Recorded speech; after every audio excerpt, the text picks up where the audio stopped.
വാമനപുരത്ത് SP മാധ്യമങ്ങളോട് സംസാരിക്കുന്നു. കൊലപാതക പരമ്പരയുമായി ബന്ധപ്പെട്ട് ഇത് ലഹരി എങ്ങനെയാണ് നിങ്ങൾ അതിന്റെ സൂചനകൾ എന്താ കിട്ടിയിരിക്കുന്നത്? അത് സയന്റിഫിക് എവിഡൻസിന് ശേഷം മാത്രമേ നമുക്ക് എന്താണ് ലഹരി അതിനെക്കുറിച്ചൊക്കെ പറയാൻ പറ്റും. ഇവരുടെ ശരീരത്തിൽ ആഭരണം ഉണ്ട് നഷ്ടപ്പെട്ടതായി കാണുന്നില്ല. അത് ബന്ധുക്കളുടെ സ്റ്റേറ്റ്മെന്റ് എടുത്താലേ അത് ബാക്കി കൂടുതലായിട്ട് പറയാൻ പറ്റും. ഉച്ച കഴിഞ്ഞ് സമയം എത്രയാണ് നിങ്ങൾ കണക്കാക്കുന്നത്? എത്ര മണിയോടെ നടന്നു എന്നാണ് കൂടുതലായിട്ട് ചോദ്യം ചെയ്താലേ നമുക്ക് പറയാൻ പറ്റും. വിളിച്ചതായിട്ട് എന്തെങ്കിലും തെളിഞ്ഞിട്ടുണ്ടോ സാർ? ഈ അഫാനെ ഇന്നലെ ഉച്ചയ്ക്ക് മൊബൈൽ ഫോണിൽ വിളിച്ചിരുന്നതായിട്ട് പറയുന്നു. അത് നമുക്ക് CDR പരിശോധിച്ചതിന് ശേഷം മാത്രമേ നമുക്ക് ആധികാരികമായിട്ട് പറയാൻ പറ്റൂ. ഈ അറ്റാക്ക് മാത്രമാണ്. അതെ, അതായിട്ടാണ് പ്രാഥമിക അന്വേഷണത്തിൽ അല്ലാതെ നമ്മൾ തെളിവ് എടുത്താലേ പറയാൻ പറ്റും. അതും ആ ആംഗിളിലും ഇൻവെസ്റ്റിഗേഷൻ നടക്കുന്നു. ഈ ലഹരി ഉപയോഗിച്ചിരുന്നതിലും ഇല്ല, ഇത് നിലവിൽ അറിവായിട്ടില്ല. അതിനെക്കുറിച്ച് കൂടുതലായിട്ട് അന്വേഷിക്കുന്നു. ഈ ആക്രമണത്തിന് കാരണമായിട്ട് എന്താണ് പ്രാഥമിക നിഗമനം? ഇവിടെ ലത്തീഫിനെ ആക്രമിച്ചതിന്റെ കാരണം എന്താണ്? പല കാരണമുണ്ട്. നമ്മൾ ഏത് ഇപ്പം ഈ അവസരത്തിൽ അത് പറയുന്നത് ശരിയല്ല. Okay sir.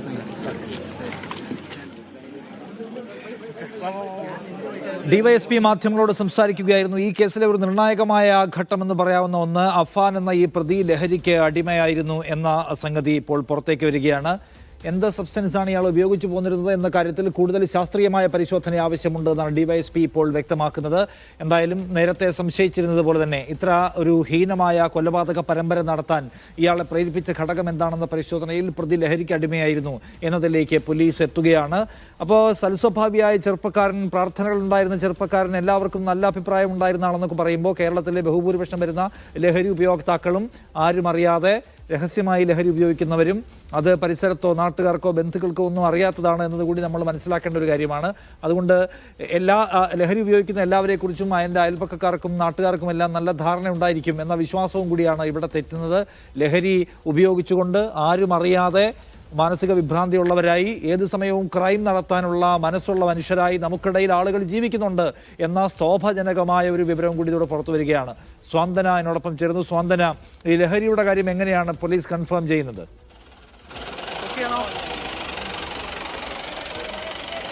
നിഷാദ്, വെഞ്ഞാറമൂട് കൂട്ടക്കൊലപാതക കേസിലെ ഏറ്റവും നിർണായകമായ വിവരമാണ് ഈ ഒരു സമയത്ത് പുറത്തുവരുന്നത്. ഈ പ്രതി അഫാൻ ലഹരിക്ക് അടിമയായിരുന്നു എന്നുള്ള വിവരമാണ് ഇപ്പോൾ പോലീസ് പങ്കുവയ്ക്കുന്നത്. അത് ഏത് തരത്തിലുള്ള ലഹരിയാണ് എന്നൊന്നും ഇപ്പോൾ പോലീസ് പറയുന്നില്ല. പ്രാഥമികമായ അന്വേഷണത്തിൽ ലഹരിക്ക് അടിമയാണ് എന്ന് കണ്ടെത്തുവാൻ പോലീസിനായിട്ടുണ്ട് എന്ന് തന്നെയാണ് അദ്ദേഹം പറയുന്നത്. അതിനർത്ഥം അദ്ദേഹം ലഹരിക്ക് അടിമയായ ഒരു വ്യക്തിയായിരുന്നു. അങ്ങനെ ലഹരി ഉപയോഗിച്ചുണ്ടായ മാനസിക വിഭ്രാന്തിയുടെ ഒരു ഭാഗമായിട്ടാകാം ഇത്രയും പേരെ ഒന്നിച്ചത്, സ്വന്തം വീട്ടിലെ ഉറ്റവരെയും ഉടയവരെയും ഒക്കെ ഒന്നിച്ച് കൊന്നു കളയാൻ വേണ്ടി അദ്ദേഹത്തെ പ്രാപ്തനാക്കിയത് ഈ ഒരു ലഹരിയാണ് എന്ന് തന്നെയാണ് ഇപ്പോൾ പോലീസ് വ്യക്തമാക്കിയിരിക്കുന്നത്. ഏത് തരത്തിലുള്ള ലഹരിയാണ് അയാൾ ഉപയോഗിച്ചിരുന്നത് തുടങ്ങിയ കാര്യങ്ങളൊക്കെയും അറിയണമെങ്കിൽ പ്രാഥമികമായി ഉള്ള പരിശോധന നടന്നു വരികയാണ്. ഇപ്പോൾ ബ്ലഡ് സാമ്പിൾ ഒക്കെ പരിശോധിച്ച് വരികയാണ്. അപ്പോൾ അതിന്റെ റിസൾട്ട് വന്നാൽ മാത്രമേ ഏത് തരത്തിലുള്ള ലഹരിയാണ് ഉപയോഗിച്ചിരുന്നത്, സിന്തറ്റിക് ഡ്രഗ്സ് ആണോ അല്ലെങ്കിൽ മറ്റേതെങ്കിലും തരത്തിലുള്ള ലഹരിയാണ് ഉപയോഗിച്ചിരുന്നത് തുടങ്ങിയ കാര്യങ്ങളൊക്കെ തന്നെയും അറിയണമെങ്കിൽ ആ ഒരു റിസൾട്ട് വരേണ്ടതുണ്ട്. അപ്പോൾ അതിനു മുമ്പ് പ്രാഥമികമായി ഉപയോഗിച്ചിരുന്നു, ലഹരിക്ക് അടിമയായിരുന്നു എന്നുള്ള ഒരു കാര്യം തന്നെയാണ് ഇപ്പോൾ പോലീസ് വ്യക്തമാക്കുന്നത്. ഈ ഒരു മണിക്കൂറിൽ ഏറ്റവും നിർണായകമായ, ഈ കേസുമായി ബന്ധപ്പെട്ട് പുറത്തുവരുന്ന ഏറ്റവും നിർണായകമായ ഒരു കാര്യം തന്നെയാണ്. കാരണം എങ്ങനെ എന്താണ് ഇതിന് പിന്നിലുള്ള കാരണം? കാരണം ഒരു മാനസിക വിഭ്രാന്തി ഇല്ലാത്ത അല്ലെങ്കിൽ ലഹരിക്കൊന്നും അടിമയല്ലാത്ത, നേരത്തെ നാട്ടുകാരൊക്കെ പറഞ്ഞതുപോലെ, നിഷാദ് സൂചിപ്പിച്ചതുപോലെ തന്നെ വളരെ മാന്യനായ ഒരു ചെറുപ്പക്കാരൻ, നാട്ടുകാർക്കും വീട്ടുകാർക്കും ഒക്കെ അറിയുന്ന, വളരെ സൗമ്യനായി പെരുമാറുന്ന, എല്ലാവരോടും സ്നേഹത്തോടെയൊക്കെ സംസാരിക്കുന്ന ഒരാൾ, അയാൾ എന്തിനിങ്ങനെ ഒരു കൊലപാതകം ചെയ്തു? സ്വന്തം വീട്ടിലെ 6 പേരെ ഇങ്ങനെ കൊലപാതകത്തിലേക്ക് തള്ളിവിടാൻ, അതിൽ ഒരാൾ രക്ഷപ്പെട്ടിട്ടുണ്ട്, എന്നിരുന്നാലും ഈ 5 പേരെ കൊലപാതകത്തിലേക്ക് തള്ളിവിടാൻ അയാൾക്ക് പിന്നിലുണ്ടായിരുന്ന കാരണം എന്താണ് എന്നുള്ള ഒരു അന്വേഷണത്തിൽ തന്നെയായിരുന്നു പോലീസ് ഉണ്ടായിരുന്നത്.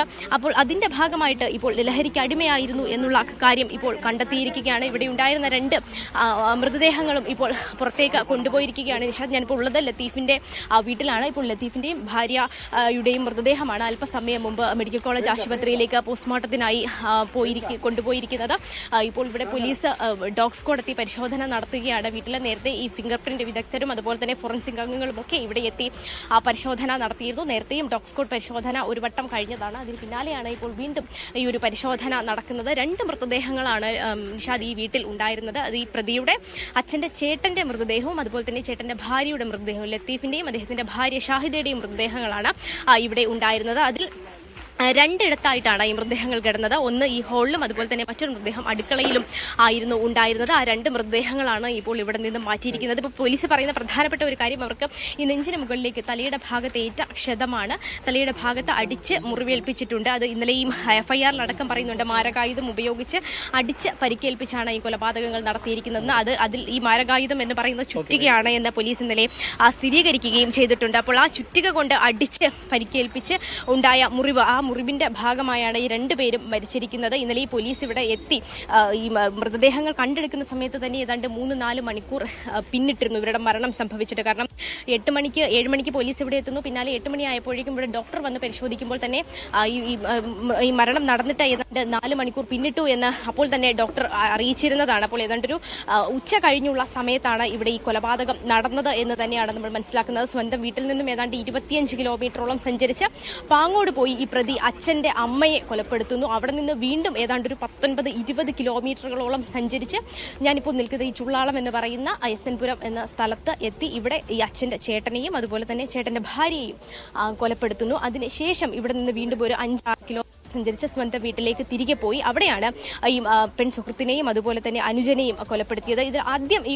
കൊലപാതകം നടത്താൻ ശ്രമിച്ചത് അമ്മയുടെ നേർക്ക് ഒരാൾ എന്നതിനെ ആസ്പദമാക്കിയായിരിക്കും ഇനി കേസ് മുന്നോട്ടേക്ക് പോവുക. ഈ പറയുന്നത് പോലെ പ്രതി പ്രാഥമികമായി പറഞ്ഞിരിക്കുന്നത് സാമ്പത്തിക പ്രശ്നമാണ്, സാമ്പത്തിക ബുദ്ധിമുട്ടാണ് ഇത്തരത്തിലൊരു കൊലപാതകത്തിലേക്ക് തന്നെ കൊണ്ട് എത്തിച്ചിരിക്കുന്നതാണ്. പക്ഷേ ഒരു 23-കാരൻ എന്ത് ഇത്ര വലിയ സാമ്പത്തിക പ്രതിസന്ധി എന്നുള്ള ചോദ്യമുണ്ട്. കാരണം അച്ഛനും അമ്മയും ഒക്കെ ജീവിച്ചിരിക്കുന്ന ഒരാൾ, വലിയ ബുദ്ധിമുട്ടൊന്നും ഇല്ലാത്ത ഒരാൾ, അങ്ങനെ ഒരാൾക്ക് എങ്ങനെ ഇത്രയും വലിയ സാമ്പത്തിക പ്രതിസന്ധി വന്നു? ഇനി പറയുന്നത് പോലെ അച്ഛന്റെ സാമ്പത്തിക പ്രതിസന്ധിയാണെങ്കിൽ എന്തിനു മകൻ ഇത്രയും പേരെ കൊലപാതകത്തിലേക്ക് തള്ളിവിടണം എന്നുള്ള ചോദ്യങ്ങളൊക്കെ തന്നെയും ഇനിയും നിലനിൽക്കുന്നുണ്ട്.